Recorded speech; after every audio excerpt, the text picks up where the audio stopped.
Today we'll start with secondary lymphoid organ. Now, in the case of secondary lymphoid organ, lymphoid tissues are organized into lymphoid follicles containing aggregates of lymphoids and non-lymphoid cells. I showed you a similar picture earlier, surrounded by a network of draining capillaries. So if we look into the primary lymphoid organ, we have finished already our primary lymphoid organs. They are mainly the thymus and the bone marrow. And if you look into the orange colors, they are all the different categories of secondary lymphoid organs present in our body. So we have this mucosal associated lymphoid tissue. That is one category of secondary lymphoid tissue. And a more organized cluster, the spleen and the lymph nodules. Of the lymphoid associated mucosal tissue, we have tonsils, adenoids, bronchus associated lymphoid tissue, that is BALT, mesenteric lymph nodes, Peyer's patch, and urogenital lymph nodes. Coming to the function, keep it in mind that a lymphoid follicle, when not activated, this is important, keep this one in mind, by antigen, it is known as primary follicle. So when we are talking about primary follicle, remember that the lymphoid tissue has not received any antigenic exposure. They are not activated. After an antigenic challenge, it turns to secondary follicle. It is only after an antigenic challenge, it turns to the lymphoid follicles become secondary follicles. And once they are converted into secondary follicles, just a second, converted into secondary follicles, they become packed with concentrically surrounding B cells.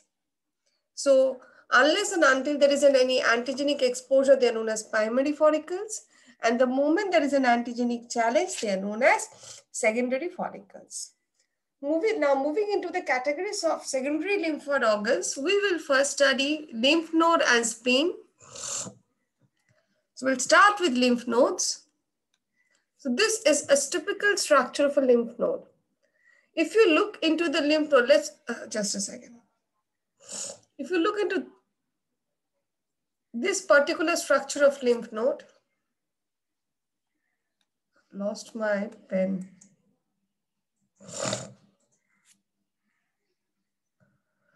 The lymph node is divided into three basic parts. The cortex. The cortex is the outermost layer. It contains lymphocytes, mostly the B cells, the macrophages, and the follicular dendritic cells, which are arranged in primary follicles. So if you understand that in the cortical region, the follicular dendritic cells have not yet faced any antigenic challenge, so they're arranged in primary follicles. After an antigenic challenge, whenever an antigenic exposure is occurring, the primary follicles enlarge to form secondary follicles and contain an germinal center. So look at this picture. So these are the primary lymphoid follicles. The moment they have an antigenic challenge, they enlarge to form secondary follicles with a germinal center. In children with B cell deficiencies, it has been observed that the cortex lacks primary follicles and germinal centers. So primary follicles and germinal centers, these are the main sites of B lymphocytes. Now so this was about the cortex. So we have primary follicles, and primary follicles on antigenic exposure mature into secondary follicles. Next, we are moving on to the paracortical region. So beneath the cortex is the paracortex. In contrast to cortex, which consisted of the primary follicles, which matured into secondary follicles, and composed of mainly the B lymphocytes, the paracortex is largely populated by T lymphocytes and also contains interdigitating dendritic cells. Now, these interdigitating dendritic cells are thought to have migrated from tissue to the node. So when we are talking about the cortical region, as you can see, it's written here paracortex. mostly the T cells. Now, when we are talking about this interdigitating dendritic cells, we will be studying it in antigen processing. So interdigitating dendritic cells are cells which look something like this. They have huge amount of pseudopodia. The advantage of this interdigitating dendritic cells is that they can capture antigen. Once they capture an antigen, if you remember when I was giving an introduction about the immune system, antigen is nothing but anything that is foreign to the body. So basically antigens are polypeptides which have been obtained from a pathogen. So whenever a bacteria is engulfed or a foreign particle is engulfed, so a polypeptide is engulfed, which is foreign, has a foreign origin. The polypeptide is processed, fragmented to generate around 13 to 18 amino acid long polypeptides.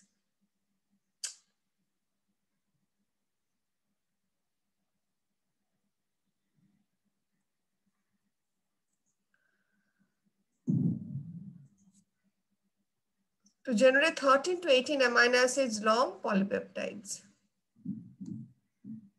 Something is going on wrong with this one.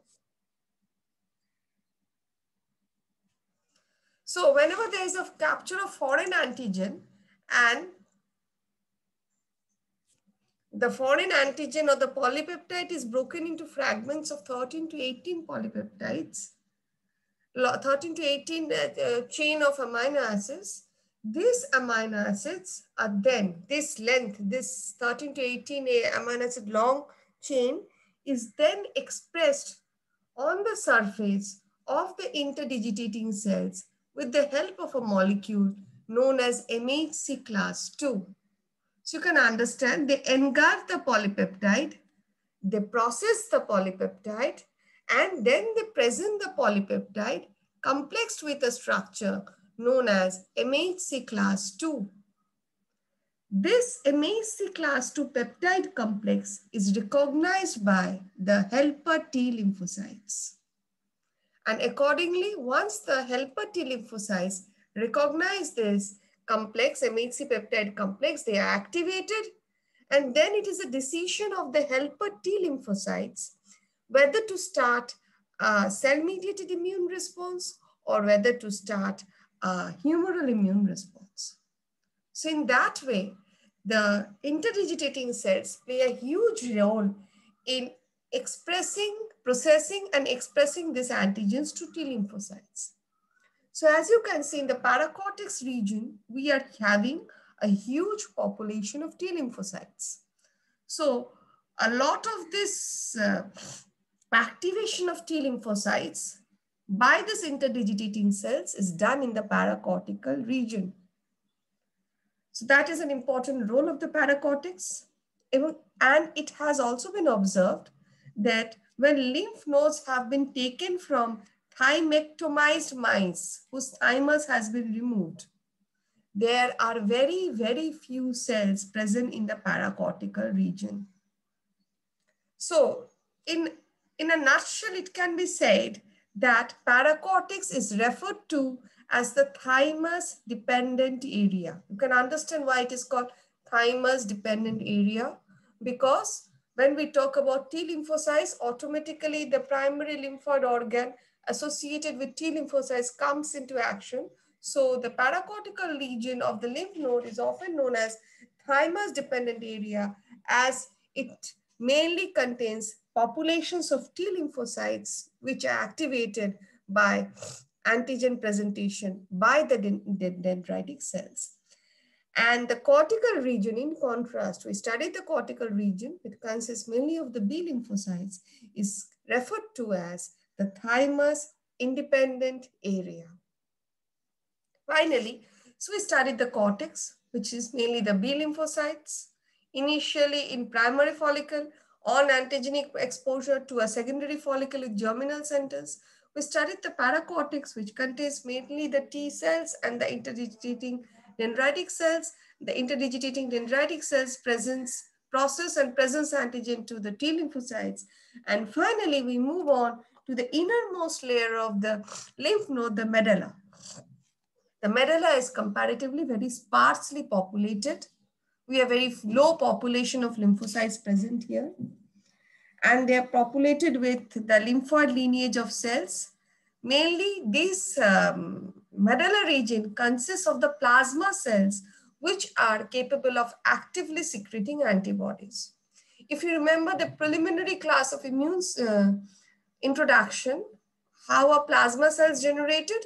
Once when B lymphocytes understand what is the sequence or what is the kind of antigen it has been exposed to, it generates antibodies with respect to those antigens. When B lymphocytes are capable of producing antibodies, B lymphocytes gets converted to a category of cell known as plasma cells. So plasma cells are nothing but B lymphocytes which are now capable of producing antibodies. So the cortical region, once more, is mainly the B lymphocytes which do not have any antigenic exposure. And once they are exposed to antigen, they become secondary follicle with germinal center. Paracortical region is mainly the T lymphocyte zone, which interacts with the interdigitating dendritic cells. And finally, the medullary region of the lymph node consists of the activated B lymphocytes, or otherwise known as the plasma cells, which are capable of secreting antibodies. So that was about the spleen. Apart from that, there are certain lymphatic vessels that enter and exit from the lymph nodes. Sorry, that was about the lymph nodes. Now, lymph percolates slowly. So you can understand if there are vessels entering the lymph nodes. So lymph enters slowly through the cortex, down the paracortex to the medulla, allowing the dendritic cells and the phagocytes to trap the antigen. Lymph leaves through the efferent lymphatic vessels.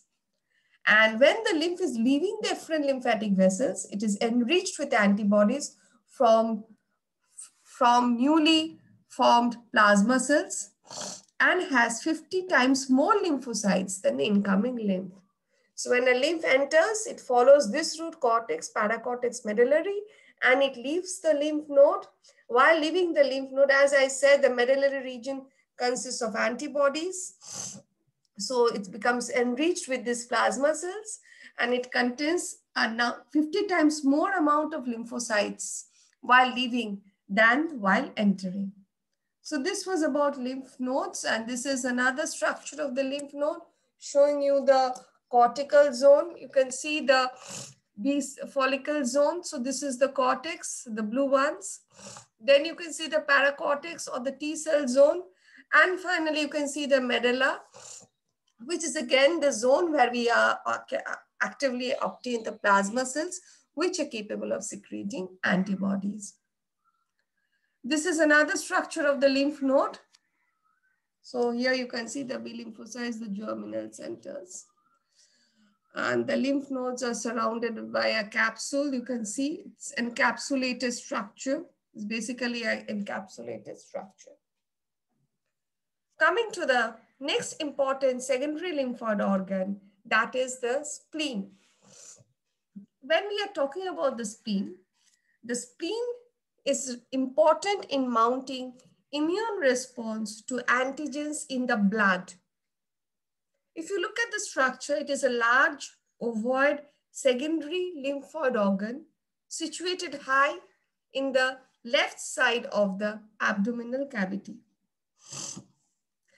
In case of lymph nodes are specialized for trapping antigens from local tissues. We just now did lymph nodes, and they're specialized for trapping antigens from local tissues. While in case of spleen is important in filtering blood and trapping blood-borne antigens. So whenever there is a systemic infection, that is, the pathogen has entered the blood. So in that case, the secondary lymphoid organ that immediately puts itself into action is the spleen. In case of lymph nodes, we saw that there are lymphatic vessels present, but in case of spleen, since it is having an access to the blood circulatory system, the blood vascular system, so the spleen is drained by the splenic artery. Keep this in mind. These are two basic differences between lymph node and spleen. Lymph node has access to antigens of the tissue.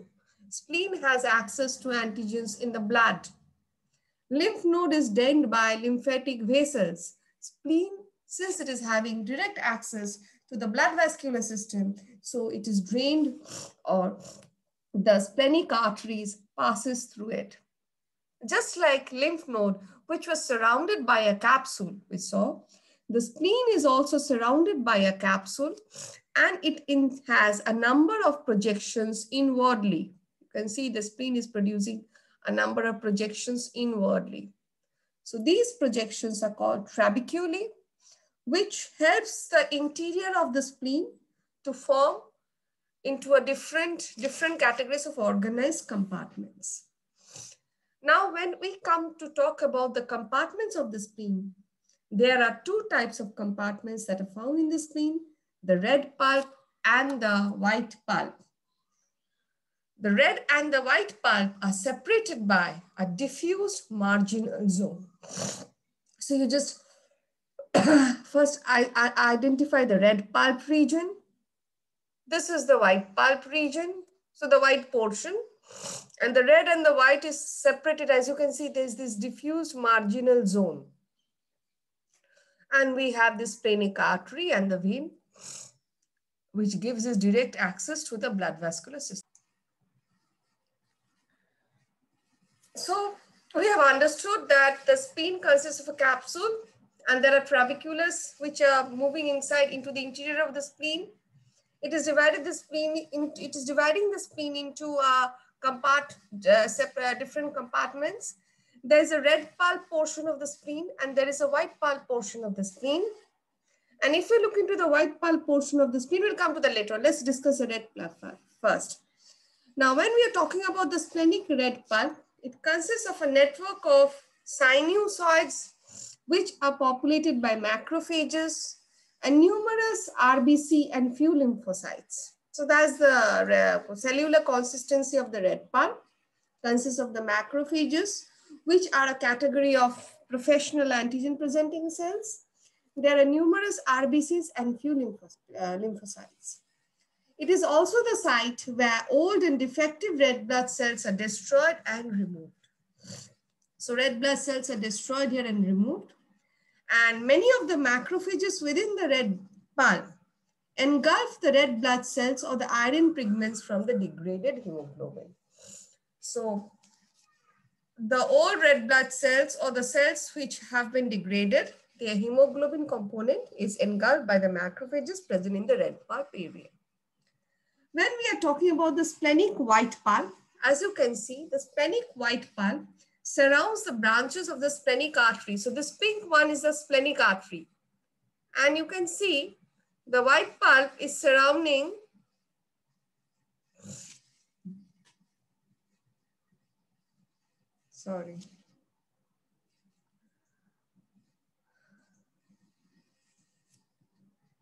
the white pulp is surrounding the branches of the splenic artery. You can see the white color region. So the branches of the splenic artery are surrounded by the white pulp, and it forms a periarteriolar lymphoid sheath, which is populated mainly by the lymphocytes. Now, primary lymphoid follicles. If you remember, the primary lymphoid follicles are the follicles containing lymphocytes which do not have any antigenic exposure as of yet, are attached to this periarteriolar lymphoid sheath. So we have the splenic artery, and the artery is surrounded by the pals or the periarterial lymphoid sheath, which is rich in T lymphocytes. And primary lymphoid follicles are also, you can see the presence of the primary lymphoid follicles that are attached to the periarterial lymphoid sheath. You can see this light blue color. You just look at the marking which is being shown as a periarteriolar sheath. You can see strands of blue color molecules, which are basically lymphocytes surrounding the splenic artery. and the marginal zone located peripheral to the pulse. So look at the marginal zone. This is the diffused part, is populated by lymphocytes and macrophages. So that is about the white bulb, which basically surrounds the splenic arteries. The arteries are surrounded by the periarterial lymphoid sheath. Distal to the periarterial lymphoid sheath is the marginal zone. The periarterial lymphoid sheath mainly consists of the T lymphocytes, and there are primary lymphoid follicles being attached to the pals.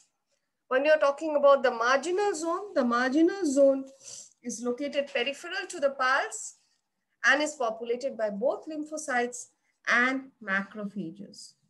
Once more to repeat, this is a line I'm repeating again and again. Blood-borne antigens and lymphocytes enter the spleen through the splenic artery and empties itself into the marginal zone. It is in this marginal zone that the antigen is trapped by the interdigitating dendritic cell, which then carries it to the pals. So this is what that happens inside the spleen. This is another structure. This is another diagram of spleen. So you can see this is the red pulp area, and this is the splenic artery they have shown in this figure. And you can see the presence of the marginal zone. The yellow portion is the periarterial lymphoid sheath or the T cell zone, and these are the lymphoid sinuses. Now coming to the last part of the secondary lymphoid structures, that is the mucosal associated lymphoid tissue. So when we are talking about the mucosal associated lymphoid tissue, you can well understand that our body, plenty of internal organs are covered by, just a second. So when you're talking about the mucosal associated lymphoid tissue, we have to remember that the lumen of our body, that's the intestine, a lot of other structures, such as the respiratory tract, these are covered by a mucosal lining. And these are the first defense structures that are exposed when any foreign element enters our body. Be it the respiratory tract, or be it we take something from the mouth, whatever that is, the first exposure of the antigen does takes place on the mucosal lining. So this mucosal associated lymphoid tissue forms an important part in defending the body from this category of pathogens that are entering our body through this respiratory tract, through the digestive tract, and so on.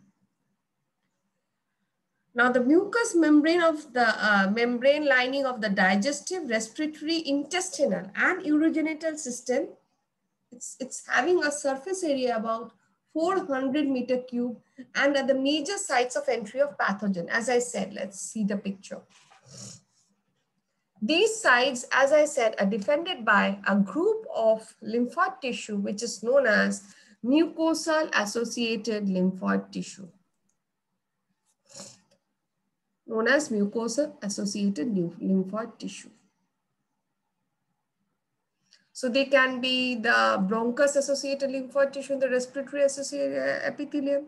It can be the gut associated lymphoid tissue in the epithelium of the digestive tract. If we look into a cross section of the mucous membrane in the intestine, where we find the most important category of the organized lymphoid tissue. Now there is this loose clusters of lymphoid cells in the lamina. First of all, let us look at, this is a structure of a Peyer's patch. So you can see this is the structure of a Peyer's patch. Identify the structure. This is the intestinal lumen. This is the basal surface. These are the villi. You can see there are small cells, M cells. These are the cells through which the antigen is captured. Beneath the M cells, you can see this yellow part. This is the lamina propria. Underneath the lamina propria, so that's the layer of the lamina propria. Underneath the layer of the lamina propria is the submucosal layer. And under the submucosal layer is the muscle layer. So this is a cross-sectional diagram of the mucous membrane lining the intestine. And this picture specifically shows a nodule of lymphoid follicles that constitutes a Peyer's patch in the submucosal region.